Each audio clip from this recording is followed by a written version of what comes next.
Thank you, Dr. Kern. Good morning. Sunshine Moore, current president, outgoing president of the Texas Medical Association Alliance. This has been an incredibly meaningful year for me. I have visited old friends and made new friends, had the opportunity to travel the state from top to bottom, and proudly serve the family of medicine as the Alliance president. I extend special thanks to Dr. Curran and his wife Sandy for their support, and I am very grateful to TMA and TMA Alliance for their support and guidance throughout the year. It's now time for me to pass the reins to my successor, Lisa Queralt, who is a longtime medical advocate and a most capable leader. The Alliance is in good hands with Lisa as our 102nd president. Lisa, please step forward and raise your right hand as I administer our oath of office. Do you solemnly swear that you will carry out the duties of the office of president of the Texas Medical Association Alliance to the best of your ability, and that in all your activities you will uphold the principles and policies of the Alliance, promote unity among members, partner with the Texas Medical Association, and instill a spirit of cooperation throughout the medical family? I do. And do you pledge to work toward accomplishing the Alliance's mission of partnering with TMA to improve the health of all Texans? I do. I now present the President's pin as a symbol of our office, and I know that you will wear it with pride and the sense of responsibility that come with it.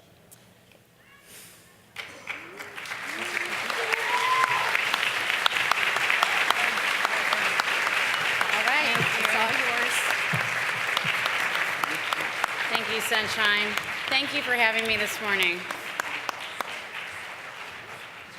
This morning I wanted to share a few stories with you that underscore the value of the Alliance and the importance of the TMA family. You may remember my father, Art Pachetti, from the dramatic launch countdown last night at the gala. Well, Dad grew up in New York next to the General Electric factory where his dad worked. He and his brother were always smallest kids in their grade, even in high school. But one day, Dad's riding home from school on his bike without his brother. Before he knew it, a gang of neighborhood bullies steps out into the street and blocked his way. One knocked him off his bike, books flew across the street, and he fell face first on the pavement. Then they started him with some colorful immigrant insults. From the pavement, my dad closes his eyes. He whispered a desperate prayer to the patron saint of bully victims, because there is one of those. Just like a real miracle, he spots a bike speeding down the far end of the street. And as the bike draws closer and closer, he realizes not only is it one of the biggest seniors in school, it's his cousin Frankie. Now, Frankie grew up with 4 brothers. They weren't exactly mafia, but they were a pretty rough family, even by blue-collar Italian standards. Cousin Frankie pulls up and he says, "Are these boys bothering you?" Dad nervously nods. Cousin Frankie gets off his bike, rolls up his shirt sleeves. He says to my dad, "Hold my glasses." Man, that's all it took. Those kids took off like a shot down the street. So that's what family is. Deep unspoken connections, tightly woven relationships, and most importantly, it's about having each other's backs. Everyone in this room is the family of medicine. Together, we advocate for the profession of medicine. We protect our communities against health threats like government intervention, health plan red tape, and the anti-vax movement. We support each other. We support each other in good times and in bad times, and sometimes even when the caregiver becomes the patient, like this. February 28, 2011 started out like a normal day in my house. My husband, John, rushes off to work. It's going to be a late day for him. On top of practicing radiology, he's the president of his group, and he's got a lot on his mind. Our daughter, Andrea, drives off to school, too. She's distracted by her upcoming college applications and SAT. To make matters worse, she had a big fight with her boyfriend last night. I head out for a routine mammogram. Only it wasn't routine at all. In fact, it was a very tough day, which turned into an even tougher year.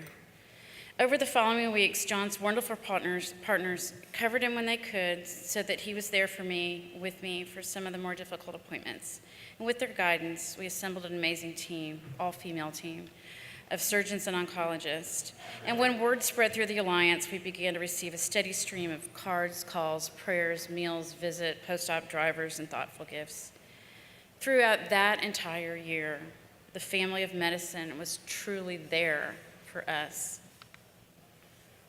Last story. During John's residency, I worked as a hospice nurse in Sacramento. I felt privileged to provide comfort and order to terminal patients and their families.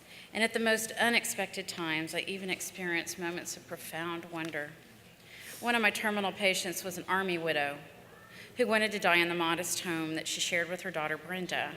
The morning she died, I went over to disconnect everything and give her one last bath. While we sat at the kitchen table, Brenda and I, waiting for the funeral home, I asked Brenda, "Were you with your mom when she died?" "No," she said quietly. "I was actually right here in the kitchen making some tea. But I believe I know the exact moment that she died because that cuckoo clock on the wall sounded a single cuckoo. When I went back to the room, she was gone." "What a coincidence," I said. "It could be," she said. "That clock hasn't worked in 20 years. It was Mom's prized possession because Dad brought it back from the war." That type of deep, unspoken sense of connection is what holds families together over time, for decades and for generations. That's what I want to leave you with today. We're family here, and I want you to know this Alliance has your back.